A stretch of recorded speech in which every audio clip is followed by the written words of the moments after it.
warahmatullahi wabarakatuh. Kami dari perwakilan kelompok 2 akan mempresentasikan mengenai pengembangan sistem wishlist pada pengisian kartu rencana studi, yang dimana anggota dari perwakilan kelompok 2 ada saya sendiri, Sirat Kolbi, Dan saya Maulana Hidayatullah. Nah, jadi kita ini akan menambahkan fitur wishlist pada sistem rancangan dari AIS UIN Jakarta Syarif Hidayatullah. Nah, karena banyak sekali mahasiswa-mahasiswa yang sangat mengeluhkan dari data yang udah kita survei, itu banyak yang mengeluhkan tentang kayak tantangan atau masalah dari pengisian KRS ini. Nah, banyak yang tertinggal, banyak yang ada bentrok jadwal, ada yang juga mahasiswa yang sambil kuliah sambil Zoom. betul. Nah, seperti saya sendiri korbannya. Jadi pada saat saya mengisi KRS itu, pada saat saya melakukan pembayaran, ternyata sistem AIS tidak bisa mendeteksi pembayaran saya. Otomatis saya khawatir dong, karena duit yang dibayarkan bukannya sedikit. Nah, untuk pada saat rentang waktu itu saya tidak bisa mengakses pemilihan mata kuliah sama sekali. Dan ternyata setelah saya harus memverifikasi ke gedung administrasi di lantai 2, ternyata bukan saya sendiri yang kena. Itu ada banyak dan dari berbagai macam jurusan. Nah, dikarenakan permasalahan yang saya alami ini, kami akan mengangkat permasalahan ini menjadi laporan penelitian, dan kami membuat salah satu solusinya menggunakan sistem wishlist. Nah, yang dimana untuk sedikit gambaran aja nih, kan untuk pengisian KRS saat ini kita harus membayar dulu baru bisa mengakses. Nah, pada sistem yang akan kami kembangkan, yang akan menjadi solusi kami, mahasiswa bisa memilih dulu, bahkan memilih dari banyak mata kuliah, dia bakal memilih dulu dan menyimpannya di suatu wadah, yang dimana pada saat mereka ingin membayarkan mata kuliah yang mereka sudah pilih, mereka tinggal mencet bayar, lalu semua mata kuliah yang mereka udah pilih di awal semuanya, bukan satu-satu, itu langsung mereka menerimanya. Jadi kurang lebih seperti ini, seperti itu. Nah, untuk deskripsi nantinya prosesnya seperti apa, mungkin nanti kita akan jelaskan lewat PowerPoint. Nah, tinggal ditunggu aja. Baik. Oke. Nah, sebenarnya di bagian perkenalan juga saya sempat menyinggung permasalahan apa sih yang sebenarnya dihadapi gitu, yang dimana permasalahan ini akan diangkat menjadi topik yang akan solusinya kita buat menjadi implementasi dari rekayasa perangkat lunak itu sendiri. Untuk permasalahannya mungkin sebelumnya sudah dibahas. Nah, di sini intinya memang masih terdapat kendala ya untuk pengisian KRS di Syarif Hidayatullah Jakarta. Jadi untuk permasalahan yang saya ceritakan sebelumnya itu bukan salah satu bukan satu-satunya masalah yang ada, tapi banyak masalah yang lain. Tetapi yang jujur kami rasakan ini dalam user experience saya langsung gitu ya, sebagai yang salah satu yang terkena itu, merasakan salah satu masalah ini, yaitu kendala pada KRS. Nah, di sini kami membuat laporan penelitian yang dimana tujuannya untuk mengatasi atau menjadi solusi dari permasalahan tersebut. Nah, bagaimana kami memberikan solusi untuk permasalahan tersebut? Nah, kami terpikirkan ide, ya bagaimana kalau kita membuat mekanisme dibalik aja, kita bisa memilih dulu baru bayar gitu kan. Nah, dengan terinspirasi juga dari fitur wishlist yang ada di all shop, di online shop, nah akhirnya kami menggabungkan kedua ide tersebut menjadi hasilnya mengembangkan fitur wishlist pada sistem pengisian KRS dari UIN Syarif Hidayatullah Jakarta. Nah, penelitian ini sendiri bertujuan untuk meningkatkan efisiensi dan kepuasan mahasiswa melalui pengembangan fitur wishlist pada sistem KRS yang nanti kami buat. Selain efisiensi dan juga kepuasan, kami juga berharap fitur yang akan kami buat itu akan menambahkan rasa aman dan rasa kepercayaan dari setiap mahasiswa, dikarenakan kan untuk mengeluarkan biaya untuk sekali membayarkan UKT itu bukan uang yang sedikit ya, uang yang banyak gitu. Nah, kalau misalnya udah membayarkan dan terus tiba-tiba hilangkan duitnya, atau diberikan notifikasi bahwa duitnya ternyata belum diterima oleh pihak kampus, kan kita sebagai mahasiswa juga jujur deg-degan juga kan gitu. Nah, kami harap untuk permasalahan-permasalahan seperti itu bisa diatasi dengan pengembangannya atau pengimplementasiannya fitur wishlist ini di dalam sistem pengisian KRS. Nah, untuk kata kuncinya sendiri yang ada di abstrak kami itu, pertama ada wishlist, karena ini merupakan fitur utama yang akan kami implementasikan di dalam di dalam sistem KRS-nya, yaitu adalah KRS sendiri, yaitu kartu rencana studi. Lalu ada UCD. Nah, UCD merupakan nanti metode yang akan kami pakai dalam proses pengembangan sistem kami dikarenakan ini based on user. Jadi dalam nanti perancangan sistemnya dan juga perancangan desainnya itu didasarkan oleh kebutuhan-kebutuhan yang akan diperlukan oleh user gitu. Jadi tidak akan menambahkan sesuatu ke desain atau suatu fitur yang di luar dari kebutuhan untuk penyelesaian solusi dari permasalahan ini gitu. Ini untuk abstrak dari kelompok kami. Nah, berikut ada latar belakang. Untuk latar belakang sebenarnya kendalanya sudah dijelaskan ya di slide sebelumnya dan juga di bagian perkenalan. Intinya sama, mahasiswa juga sering mengalami keterlambatan dalam pengisian KRS setelah pembayaran. Nah, yang mana menyebabkan mereka itu tidak mendapatkan mata kuliah yang diinginkan dikarenakan ada berbagai macam faktor gitu. Bisa dari karena overload, jadi pada saat ngeklik itu dia nanti pada ini saya merasakan sendiri itu bakal refresh terus dan itu akan susah. Nah, pada saat udah lumayan mending nih overloadnya sudah apa ya sudah ya sudah lebih stabil jaringannya itu ternyata kelasnya sudah penuh kelas yang saya tuju gitu. Nah, hal ini juga dirasakan bukan hanya saya, ini dirasakan juga oleh teman-teman sebaya saya yang waktu itu datang ke gedung administrasi di lantai 2.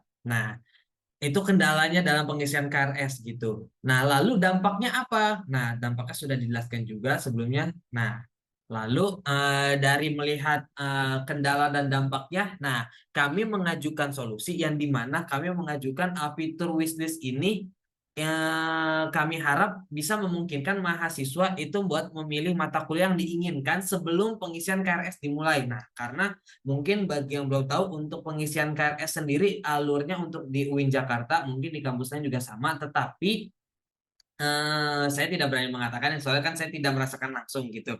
Nah, tetapi yang saya survei gitu dari user-user yang ada di UIN Jakarta karena kan lingkup penelitian juga di UIN Jakarta itu proses pemilihan KRS hanya bisa dilakukan setelah membayar tagihannya gitu. Nah, jadi kalau misal belum dibayar kita belum tahu. Nah, itu kami mengusulkan bahwa ya udah kita milih dulu baru bayar begitu.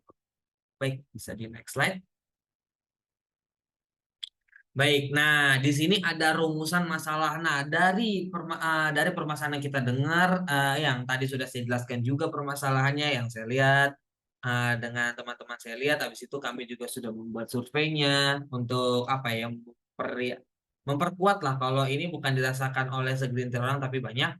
Nah, di sini kami merumuskan bahwa ada 3 rumusan masalah. Yang pertama, gimana sih caranya kita meningkatkan efisiensi proses pengisian KRS di UIN Syarif Hidayatullah Jakarta. Itu yang pertama. Yang kedua, untuk mempermudah mahasiswa, bagaimana sih mekanisme pengembangan fitur wishlist nantinya dapat mengurangi keterlambatan dan meningkatkan kepuasan dari mahasiswa. Nah, yang ketiga, apakah solusi dari fitur wishlist ini dapat mengurangi apa ya dampak negatifnya itu dia mengurangi dampak negatifnya apakah sangat efisien. Nah, tingkatan efisiennya itu seperti apa. Nah, itu yang akan dibahas nanti di hasil laporan kami nantinya. Oke, nah berikut yang diharapkan dapat menjadi manfaat dari penelitian yang dimana manfaat penelitian ini juga kami harapkan ini juga menjadi tujuan penelitian kami gitu. Semoga manfaat ini bisa terrealisasikan. Nah, yang pertama sebagai pemenuhan ujian tengah semester. Jadi pembuatan tugas ini itu ditujukan untuk penyelesaian ujian tengah semester dari mata kuliah RPL yang diampu oleh Bu Pipa. Lalu sebagai penyelesaian tugas juga, lalu pembuatan fitur bermanfaat karena kami harap fitur ini cukup bermanfaat untuk dipakai oleh mahasiswa, mempermudah mahasiswa dan juga sesuai standar universitas. Lalu meningkatkan kepercayaan gitu, karena kan ya seperti yang sudah dijelaskan sebelumnya kita membayarkan uang ya, membayarkan UKT ke pihak kampus, tetapi ternyata di deteknya itu belum bayar kan, soalnya kan itu uang yang gede juga. Kita juga ada rasa deg-degan apakah uangnya beneran hilang atau uangnya belum nyampe atau jadi kita mikir macam-macam dan was-was. Nah, kami harap dengan pengembangan fitur ini dapat memberikan rasa kepercayaan tambahan dan juga rasa keamanan gitu bagi setiap mahasiswanya nantinya gitu. Oke, lanjut. Lalu ruang lingkup penelitiannya. Nah, untuk ruang lingkup penelitiannya, kami sudah mengkerucutkan menjadi beberapa hal yang dimana kami harap untuk ruang lingkup penelitiannya ini membuat penelitian kami itu tidak melebar kemana-mana gitu. Yang pertama lingkup dari segi lingkup institusinya. Nah, penelitian ini dilakukan di Fakultas Sains dan Teknologi di FST UIN Syarif Hidayatullah Jakarta. Nah, untuk objek penelitiannya itu ada sistem KRS yang digunakan oleh mahasiswa FST. Nah, untuk fokus penelitiannya sendiri itu pengembangan fitur wishlist pada sistem KRS untuk meningkatkan efisiensi dan kepuasan dari mahasiswa FST. Nah, untuk pengguna nantinya itu adalah mahasiswa FST untuk di penelitian kami. Jadi awal dari mahasiswa FST dulu, itu dia yang kami targetkan sebagai user utamanya dari sistem KRS. Nah, habis itu untuk pendekatan penelitiannya kami menggunakan pendekatan UCD atau User Center Design untuk memastikan fitur yang kami kembangkan nanti itu relevan dengan kebutuhan-kebutuhan mahasiswa, tidak membuat fitur-fitur yang ternyata tidak dibutuhkan oleh para mahasiswa gitu. Untuk cakupan fiturnya sendiri, di penelitian ini hanya mencakup pengembangan dari evaluasi fitur wishlist, tidak termasuk perubahan si sistem KRS secara keseluruhan. Jadi kami hanya menambahkan fitur wishlist gitu, tanpa mengotak-atik sistem KRS itu sendiri. Begitu. Nah, untuk penelitian relevannya, ternyata sebelum kami melakukan penelitian, ada penelitian serupa yang membahas tentang pengembangan dalam sistem pengisian KRS, tetapi menggunakan pendekatan yang berbeda. Nah, di sini pendekatan yang digunakan adalah menggunakan metode finite state automata, gitu, yang dikembangkan oleh Ridwan Ahmad Ma'arif dan juga Fauzia di tahun 2018. Gitu. Berikut ada referensinya juga. Baik. Nah, di sini ada teorinya juga. Untuk wishlist sendiri, nah wishlist mudahnya adalah daftar keinginan atau tujuan yang ingin dicapai atau dimiliki oleh seseorang. Nah, berfungsi untuk mengorganisir dan memprioritaskan keinginan baik dalam hal belanja dan perencanaan dan pencapaian pribadi. Intinya sih kalau implementasi atau contohnya bisa kita lihat di workshop dan kita udah pakai sehari-hari. Nah, itu kurang lebihnya. Nah, untuk UCD. Nah, UCD sendiri merupakan metode desain yang menitik beratkan kebutuhan dan pengalaman dari pengguna, nah, terutama dalam pengembangan sistem informasi. Jadi dia nggak bakal mengadaptasi atau membuat fitur yang di luar kebutuhan dari user nantinya, gitu. Oke, selanjutnya next slide. Jadi next slide. Sebelumnya. Nah, selain dari UCD, kami juga menggunakan metode waterfall. Nah, metode waterfall ini mudahnya seperti air terjun. Air terjun itu kan dari atas ke bawah. Nah, kalau sudah di bawah, dia tidak akan ke atas lagi. Begitu juga dengan kami. Nah, di sini ada beberapa langkahnya. Ada fase analisis, desain, implementasi, pengujian, dan pemeliharaan.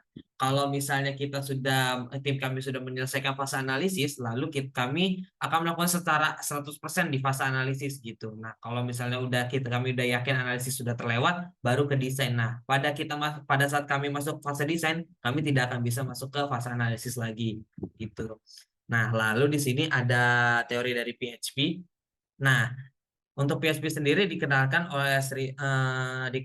pada tahun 1994 oleh Rasmus Lertroff. Ya, PHP sendiri atau Hypertext Processor adalah bahasa pemrograman server-side yang digunakan secara luas untuk pengembangan web. Nah, nantinya PHP sendiri menjadi basis utama bahasa yang kami pakai untuk mengembangkan fitur wishlist ini nantinya.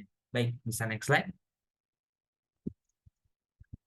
Oke, nah di sini ada Laravel. Nah, Laravel sendiri merupakan dikembangkan oleh Taylor Otwell yang dimana Laravel merupakan framework PHP yang paling populer lah untuk pengembangan aplikasi web karena Laravel sendiri itu memberikan alat untuk berinteraksi dengan database yang disebut dengan migration. Lalu juga untuk Laravel sendiri itu dia dikenal juga dalam mengorganisir filenya dia akan lebih mudah gitu, lebih rapih lah.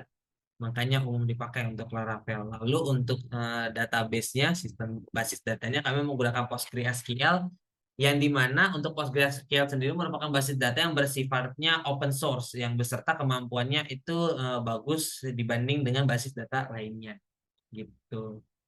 Intinya seperti itu. Mungkin bisa di next slide. Baik, untuk bagian ini akan dilanjutkan oleh rekan saya Maulana Rizky Hidayatullah.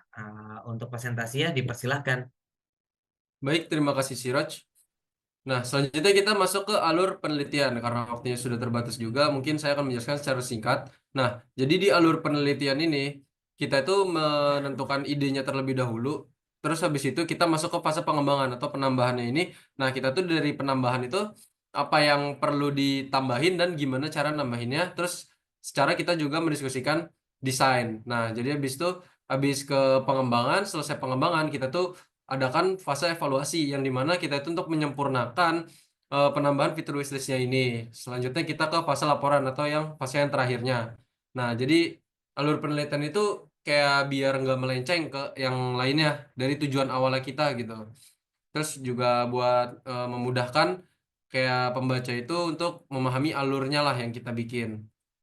Oke, selanjutnya dari data observasi awal kita itu langsung ada yang mengadakan wawancara langsung sama kita tuh ambil kuesioner berupa Google Form yang kami sebar di kalangan FST. Nah, data pendukungnya juga kita juga tadi ya sumbernya yang kata kita ada idenya terus habis itu yang ada penelitian dari jurnal yang sebelumnya yang dari tahun 2018 ya kalau nggak salah. Terus habis itu tadi yang kuesioner. Habis itu tujuan pengumpulan data itu kita buat biar menurut kami itu kayak efektif nggak sih, efektif efisien nggak sih fitur ini gitu. Oke, next. Nah, ini ada hasil surveinya yang tadi ya. Jadi kami mengajukan beberapa pertanyaan di Google Form ini dan kebanyakan menjawab iya di 87,1% yang mengalami kesulitan atau keterlambatan dalam pengisian KRS. Nah, selanjutnya hasil survei yang kedua itu apakah Anda mengalami masalah gitu ya. Kayak waktu pas kendalanya ini pas kita lagi ngisi KRS gitu ya. Nah, sebanyak 83,3% menjawab iya. Nah, yang lainnya yang 10% itu menjawab tidak dan lain-lain itu sering dan kadang-kadang. Nah, selanjutnya hasilnya apa yang pertanyaan selanjutnya itu seberapa sering sih Anda itu mengalami teknis saat mengisi KRS? Nah, ini tuh yang paling banyak itu yaitu sering yang warna hijau nih sebanyak 40% dan sebanyak 30% itu kadang-kadang dan sebanyak 20% itu jarang. Jadi emang rata-rata udah banyak yang mengalami kesulitan. Nah, selanjutnya, apakah menurut Anda penting untuk bisa memilih mata kuliah yang diinginkan sebelum melakukan pembayaran? Apakah menurut Anda penting untuk bisa memilih mata kuliah yang diinginkan sebelum melakukan pembayaran tagihan kuliah? Jadi yang sebelumnya rekan saya udah jelasin ya, jadi kita bisa milih mata kuliah sebelum pembayaran ini. Nah, sebanyak 40% itu menjawab sangat penting dan sebanyak 36,7% menjawab penting dan 16,7% menjawab cukup penting. Nah, jadi dari data ini tuh kayak udah nggak menggambarkan gitu kalau misalnya rata-rata dari FST itu kayak warga FST itu pada setuju dibandingkan yang tidak setuju karena yang kurang penting sama tidak pentingnya di sini nggak ada sih, nggak ada itunya, nggak ada datanya, nggak ada yang milih. Nah, untuk selanjutnya, bagaimana sih penilaian Anda terhadap kecepatan dan responsivitas sistem AIS saat periode pengisian KRS berlangsung? Nah, sebanyak 53,3% itu menjawab lambat dan sebanyak 23,3% menjawab sangat lambat dan 13,3% itu menjawab cukup cepat. Nah, jadi lebih dominan yang lambat dan sangat lambat dalam pengisian KRS ini. Nah, jadi itulah mengapa kami itu ingin kayak kepikiran buat nambah fitur wishlist KRS itu karena didukung juga sama data yang relevan gitu.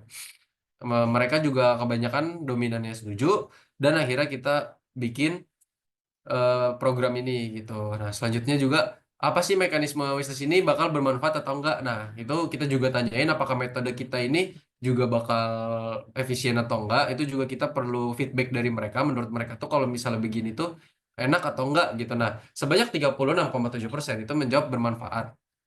Dan sebanyak 16,7% itu menjawab cukup bermanfaat. Dan yang paling tinggi yaitu di angka 40%, yaitu sangat bermanfaat. Oke, ini ada lagi.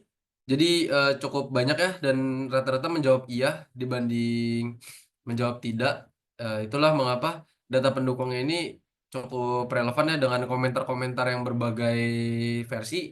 Nih, seperti kalau fitur decision maksud kayak yang di e-commerce yang kita milih produk yang kita inginkan. Lalu jika ada uangnya baru di checkout, saya ingin segera fitur dikembangkan soalnya saya udah nggak mau lagi ngurus pembayaran ke gedung kemahasiswaan. Nah, itu juga udah enak gitu loh. Nah, terus berikan list mahasiswa yang mengambil KRS tertentu agar bisa melihat siapa saja yang mengambil KRS tersebut. Nah, itu juga bisa jadi kayak saran lah untuk pengembangan wishlist ini supaya lebih sempurna lagi. Oke. Oke, cukup banyak ya. Nah, selanjutnya tadi kan udah dibahas di depan ya, di slide teori tentang metode apa sih yang dipakai gitu kan. Nah, kita memakai user center design. Nah, di sini tuh kita akan membahas secara lebih mendalamnya itu. Kenapa sih kita pakai jadinya itu user center design? Kenapa nggak pakai metode lain? Nah, karena metode user center design ini kita ngambil sampel kecil dari kayak kumpulan yang besar gitu loh. Nah, jadi unit-unit kecil itu baik itu dari individu atau kelompok. Nah, pendekatan ini juga bisa buat bantu kita menganalisis pola sama perilaku gitu. Jadi itu juga kenapa metode user centered design ini yang digunakan juga salah satunya biar eh, analisa perbandingannya juga lebih terlihat dari yang sebelumnya. Terus karena ada penerapan yang statistik gitu ya. Nah, model USD ini bisa kita kembangin lagi. Kalau misalnya ada kesulitan, kita bisa nambahin gitu. Nah, itu juga lebih fleksibel dibandingkan metode-metode yang lainnya. Walaupun banyak sih yang kayak tantangannya itu salah satunya ya ukuran sampelnya. Karena kita ngambil ukuran yang kecil. Dan UCD ini tuh ukurannya sangat kecil. Nah, itu kekurangannya. Nah, lebih lebih jelasnya lagi kelebihan sama kekurangan ada di sini ya. Nah, jadi sistem yang relevan dengan kebutuhan pengguna, desain didasarkan langsung pada kebutuhan pengguna sehingga lebih tepat guna gitu loh. Jadi kita bisa langsung to the point, on point gitu kalau bisa kita pakai UCD ini. Nah, di sini udah bisa terlihat ya kayak fleksibel terhadap umpan balik yang tadi saya bilang. Fleksibel itu jadi kalau misalnya ada feedback kita bisa langsung benerin, kita bisa langsung nambahin. Nah, selanjutnya itu ada kekurangannya. Biaya pengembangannya lebih tinggi. Biaya pengembangan tuh bisa jadi kayak pengumpulan data, bukan cuma biaya uang ya. Pengumpulan data sama sumber daya yang ekstra. Nah, terus juga ketergantungan. Kita tuh ketergantungan sama masukan dari pengguna dibandingkan pengembangan seperti pengembangan sendiri gitu loh. Karena emang masukan pengguna itu bisa lebih luas sih dibandingkan pengembangan sendiri. Nah, proses yang kompleks. Nah, ini melibatkan banyak pihak yang memerlukan koordinasi dan komunikasi yang intensif. Oke. Nah, hipotesis itu bisa dikaitkan dengan dugaan sementara atau kayak apa sih namanya penjelasan yang untuk di masa depan ini gimana gitu loh. Kayak harapan lah untuk di masa depan. Nah, harapan itu pengembangan futuristis ini bakal meningkatkan efisiensi pengisian KRS. Nah, mahasiswa itu dapat memastikan mata kuliah itu bisa lebih awal dipilih untuk mengurangi waktu tunggu. Nah, seperti itu. Oke, terima kasih atas telah meluangkan waktunya juga dan terima kasih kepada Ibu Viva Arifin yang selaku dosen pengampu kami yang telah mengajarkan rekayasa perangkat lunak ini supaya menjadi wadah dan kita bisa berkembang juga. Saya Muhammad Rizkyritullah dan rekan saya Siroj Kolbi pamit undur diri. Kurang lebih mohon maaf. Bila taufiq wal hidayah. Assalamualaikum warahmatullahi Warahmatullahi wabarakatuh. wabarakatuh.